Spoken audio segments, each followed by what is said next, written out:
One of the best celebratory moments in any baseball game is the home run trot. It's the touchdown dance of baseball, if you will. After slamming a baseball 400 plus feet over the outfield wall, the batter gets to round the bases and celebrate with his teammates at home plate. A great moment for any offensive player. But what if you took that home run trot away from the hitter? What if after the player smashed a baseball out of the park, the manager put in a pinch runner to trot the bases instead? This might sound ridiculous, but it's exactly what happened in September of 2008 when San Francisco Giants catcher Bengie Molina hit a home run over the right field wall, and Giants manager Bruce Bochy inserted pinch runner Emmanuel Burris to round the bases in Molina's place. So now let's break down how this happened. The comedian in me really wants to point out that in over 1,300 career Major League Baseball games, Bengie Molina only had 3 stolen bases. So this was a case of a catcher being too slow to round the bases in an acceptable amount of time, and the manager just wanting to get on with the game. I wish that was the case, I really do. Unfortunately, the real explanation is a bit more complicated than that.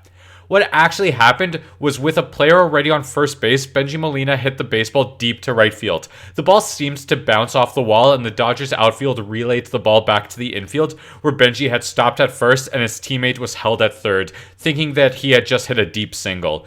With San Francisco losing 2-0 and Bengie having that reputation for being slow on the base paths, pinch runner Emmanuel Burris was brought in to replace the catcher at first in an effort to try and at least tie the game with 2 runners already on base. However, by the time Bengie Molina had walked back to the dugout, manager Bruce Bochy was informed that the baseball had green paint on it, which could only come from the green roof that was actually above the outfield wall. If the ball had bounced off this roof instead of the wall itself as previously thought, then this hit would have to be ruled a home run. The Giants asked the umpires to take a look at the hit, and after a review, it was officially declared an official home run.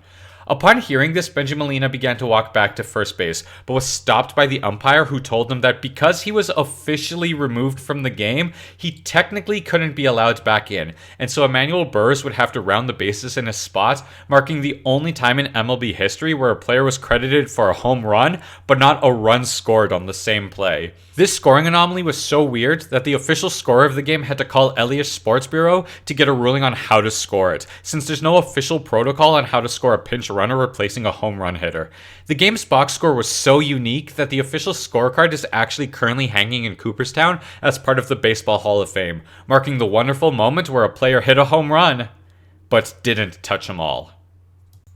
Thank you so much for watching the video, everybody. If you like that, please subscribe because I'm going to be releasing one of these every Wednesday, so stay tuned for more.